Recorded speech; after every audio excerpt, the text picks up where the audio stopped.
దేవుడి పరిశుద్ధ నామానికి మహిమ కలుగును గాక. వాక్యం వినడానికి దేవుడి పాద సన్నిధికి చేరిన మీరందరూ కూడా దేవుడి పాద సన్నిధిలో ఆయన ఇచ్చిన సమాధానమును పొందుకొని అందరూ దేవునిలో ఆశీర్వదించబడి ఉన్నారని నమ్ముచున్నాను. దేవుడి ఇటు కృపను మనకు అనుగ్రహించినందుకు ఆయనకు స్తోత్రములు. ఈరోజు దేవుడు మనతో మాట్లాడబోతున్నటువంటి ఆయన పరిశుద్ధ వాక్యము యెషయా గ్రంథము 63వ అధ్యాయము 9వ వచనము నుంచి దేవుడు ఈరోజు మనల్ని దర్శించడానికి మనతో మాట్లాడుతున్నాడండి.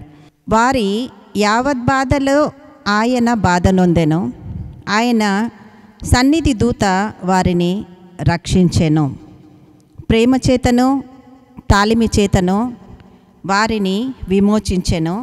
పూర్వదినములన్నిటను ఆయన వారిని ఎత్తుకొనుచు మోసుకొనుచు వచ్చెను అని దేవాది దేవుడు ఈరోజు మనందరితో తన పరిశుద్ధ వాక్యమును బట్టి మాట్లాడుతున్నాడండి. దేవాది దేవునికి స్తోత్రము. ఈరోజు దేవుడు మనతో చెప్తున్నటువంటి ఈ మాటలోని గూఢార్థం ఏంటిదనంటే, వారి యావత్ బాధలో ఆయన బాధ నొందెను. ఈరోజు మనమందరము లోకానుసారంగా అంటే లోకములో ఉండి మనం ఏదేదైతే అనుభవిస్తున్నామో అది మంచి కావచ్చు, చెడు కావచ్చు, సంతోషం కావచ్చు, ఆనందం కావచ్చు, దుఃఖం కావచ్చు, వేదన కావచ్చు, ఏదైనా కావచ్చు అండి.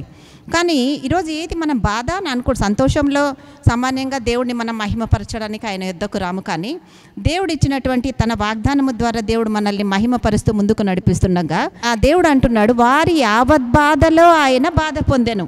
కాబట్టి మనం ఏమనుకుంటున్నాం, ఈరోజు నేను పడుతున్న వేదనలు కదా, ఆత్మీయ బిడ్డలు మనం ఎవరైనా ఎదురుపడినా, లేక మనం హృదయానికి దగ్గరగా ఉన్న వాళ్ళు ఎవరైనా మనకు ఎదురుపడినా వాళ్ళతో మనం పంచుకుంటే మాట, మనకు ఒకవేళ దుఃఖం కలిగి ఉన్న పరిస్థితుల్లో మనం ఉంటే వాళ్ళతో మన మనసులోని వేదనంతా పంచుకుంటాం కదండి. ఈరోజు ఈ పరిస్థితుల్లో ఉన్న, ఈ వేదనలో ఉన్న, ఈ రూట్లో నేను వెళుతున్న వేదన అనే రూట్లో, సో నాకు సంతోషం లేదు, ఇటువంటివి మనం కొన్ని పంచుకుంటాం వాళ్ళతో.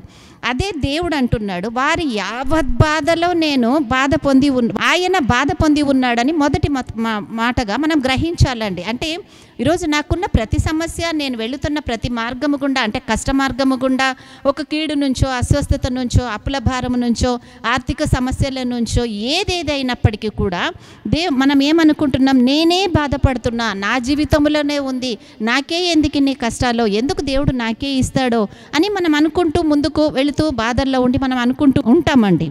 కానీ దేవుడు సెలవిస్తున్నాడు, వారి యావత్ బాధలో కూడా ఆయన బాధ నొంది ఉన్నాడంట. అంటే ఈరోజు లోకానుసారంగా ఈ లోకములో మనం ఏదేదైతే అనుభవిస్తున్నామో ఇవన్నీ కూడా దేవాది దేవుడు తన భూమి మీద ఉన్నప్పుడు ఆ బాధలన్నీ పొంది వెళ్ళిన దేవుడు అండి. ఈ విషయాన్ని మనం ఎప్పుడు మర్చిపోతాం.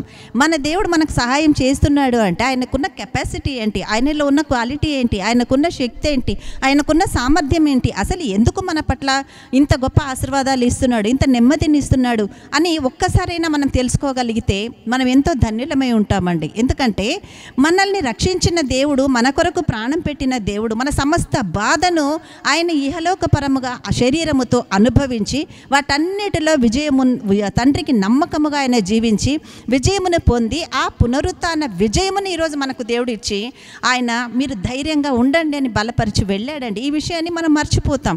కాబట్టి మనం దేవుడి దగ్గర తెలుసుకునేది ఏంటిది, నా దేవుడు నా బాధలన్నిటినీ పొంది ఉన్నాడు కనుక, ఎక్స్పీరియన్స్ ఆయనకు ఉంది కాబట్టి, ఆయన దేవుడై ఉన్నాడు కనుక ఆయన నాకు విజయం ఇస్తాడు. కాబట్టి నేనున్న ఈ బాధ శాశ్వతంగా నాతో ఉండేది కాదు, నేనున్నటువంటి ఈ కృంగుబాటు ఎప్పుడు నాతో ఉండేది కాదు. కానీ దేవాది దేవుడు నాకు ఆశీర్వాదం ఇస్తాడు. ఎందుకంటే ఈ బాధలన్నీ ఆయన పొంది ఉన్నాడని నువ్వు గ్రహించగలిగితే, రెండవదిగా ఆయన చెప్తున్నాడు, ఆయన సన్నిధి దూత వారిని రక్షించును. కాబట్టి దేవుడు నిన్ను రక్షించడానికి ఒక దూతగా దేవుడు నీకు తోడై ఉన్నాడు, నీకు రక్షణ కల్పించడానికి. కాబట్టి ప్రియ దేవుని బిడ్డ, ప్రియ సహోదరుడా సహోదరి, మనమున్న బాధలో ఇది నాకే ఉంది, నేనే ఎందుకని నువ్వు అనుకుంటున్నావేమో, నువ్వు కృంగిపోవడానికి వీల్లేదు. దేవుడు ఈరోజు నీకు వాక్యము ద్వారా బలపరుస్తున్నాడు. ధైర్యం తెచ్చుకుందామండి, ధైర్యం తెచ్చుకుందాం. నువ్వు ఒంటరిగా లేవు. ఆయన నువ్వు పొందిన బాధలన్నిటిలోనూ ఆయన కూడా బాధ నొంది ఉన్నాడు. రెండవది, ఆయన సన్నిధి దూత నిన్ను రక్షించడానికి ఉన్నాడు అని దేవుడు మనల్ని చెప్తున్నాడు. ఎలా? ప్రేమ చేతను తాలిమి చేతను వారిని విమోచించెను. ప్రేమ చేత అంటే బుజ్జగిస్తూ ఆయన ప్రేమిస్తూ మనల్ని విమోచించి ఉన్నాడు. ఆ తర్వాత పూర్వ దినములన్నిటను ఆయన వారిని ఎత్తుకొనుచు మోసుకొనుచు వచ్చాను. కాబట్టి నువ్వు ఉన్న సమస్యలో కొంచెం ఆ కష్టం తీరిపోగానే అమ్మయ్య ఈ విషయంలో నేను బయటపడ్డాను, ఇంకా నాకు ఎటువంటి భారం లేదు, ఎటువంటి బాధ లేదు అని కొంతకాలమైనా నేను నెమ్మదిగా ఉంటానని నువ్వు అనుకుంటున్నావేమో. ఇంతకు ప్రియ సహోదరి, ఎలా దాన్ని దాటొచ్చావు నీకు తెలుసా? సహోదరుడా, ఆ కష్టాన్ని నువ్వు ఎలా భరించి నువ్వు విశాల మార్గంలో నడిపించబడ్డావు నీకు తెలుసా? నీ సొంత ఆలోచనను బట్టి కాదండి, నీ సొంత తెలివితేటలను బట్టి కాదండి, నీ సొంత జ్ఞానమును బట్టి కాదండి. దేవుడు నిన్ను ప్రేమ చేత తాలిమి చేత ఆయన నిన్ను విమోచించి ఆ తర్వాత నీ పూర్వదినములన్నిటిలో నువ్వు గడిపిన ప్రతి దినములో ప్రతి కష్టములో కూడా దేవుడు ఎలా నిన్ను నడిపించి ఉన్నాడు?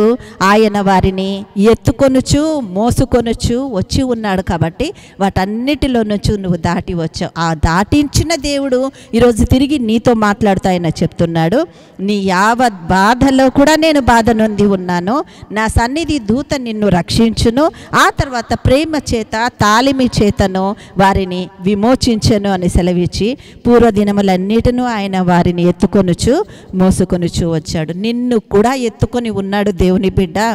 ప్రియ సహోదరి, ఏడుస్తున్నావేమో ఒంటరిగా ఉండి కృంగిపోతూ, ప్రభా నా కన్నీళ్ళు నీకు కనిపించడం లేదాయా అంటున్నావేమో. ప్రియ సహోదరుడా, ఆడవాళ్ళైతే ఏడుస్తారయ్యా, నేను మగోడిని నేను ఎలా ఏడుస్తానని అంటున్నావో నా సహోదరుడా, నీ గుండెల్లోని బాధ దేవుడు ఎరిగి ఉన్నాడయ్యా. నీతో మాట్లాడుతున్నాడు ఈరోజు. నీ దగ్గరికి వచ్చి దేవుడు నిన్ను విమోచించి ఉన్నాను, నిన్ను రక్షించి ఉన్నాను, నీవు పొందిన ఈ కష్టము ఈ దుఃఖము ఈరోజు నువ్వు భరిస్తున్నావేమో, కానీ నీ కొరకు వచ్చిన నేను ఎప్పుడో భరించి నేను అన్నిటినీ ఆ బాధ నుండి వచ్చి ఉన్నాను నేను. కాబట్టి నువ్వు భయపడాల్సిన అవసరం లేదు. పూర్వదినములన్నిటను నిన్ను ఎత్తుకొనుచు మోసుకొనుచు వచ్చిన నేను నీకు తోడై ఉన్నాను. కాబట్టి నీ బాధ ఎటువంటిదో నేను గ్రహించి ఉన్నాను. కాబట్టి నిన్ను విమోచించడానికి నీ దగ్గరికి వచ్చి నీతో మాట్లాడుతున్నాను. భయపడకొని నిన్ను ఓదారుస్తున్నాడు. నిన్ను ఓదార్చే దేవుడు ఈరోజు నీకు ఒకరు ఉన్నారని నువ్వు మర్చిపోతున్నావు సహోదరి.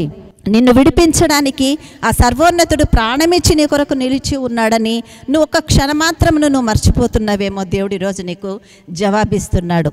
ఆదరణ పొందుకో, ధైర్యము పొందుకో. దేవుడు నిన్ను ఆశీర్వదిస్తున్నాడు. ఈ మాట నాది అని నువ్వు తీసుకుంటే ఆయన ఇచ్చే ఆశీర్వాదము కూడా మీదే అయి ఉంటుందండి. కాబట్టి దేవుణ్ణి ఘనపరుద్దాం, ఆయన కృపలో వర్ధిల్లుదాం. మన దేవుడు ఎటువంటి వాడో ముందు మనం గ్రహిద్దాం. ఈ లోకములో నా కొరకు ప్రాణం పెట్టిన ఏ ఒక్కరు కూడా లేరండి, కానీ నా కొరకు ప్రాణం పెట్టింది నా యేసయ్య మాత్రమే. ప్రాణం పెట్టి భూమిలో అతను లేడు. నిన్ను నన్ను మనల్ని విమోచించి పాపము నుంచి విడిపించి తన ప్రాణమును పెట్టి తిరిగి పునరుత్థానుడై పరలోక తండ్రి దగ్గరికి చేరి మన కొరకు మాత్రమే అక్కడ పరలోక తండ్రి దగ్గర విజ్ఞాపన చేస్తూ ఆయన కుడి పార్శ్వమునకు మనల్ని ఆయన సింహాసనంలో చోటిచ్చి మనల్ని నిలబెట్టుకోవడానికి ఆ సర్వోన్నతుడు ఎదురు చూస్తున్నాడండి. ఇటువంటి నిరీక్షణ ఆయనను నమ్మి ఆయన కృపలో వర్ధిల్లుతున్న మనకు మాత్రమే దేవుడు అనుగ్రహించి ఉన్నాడు.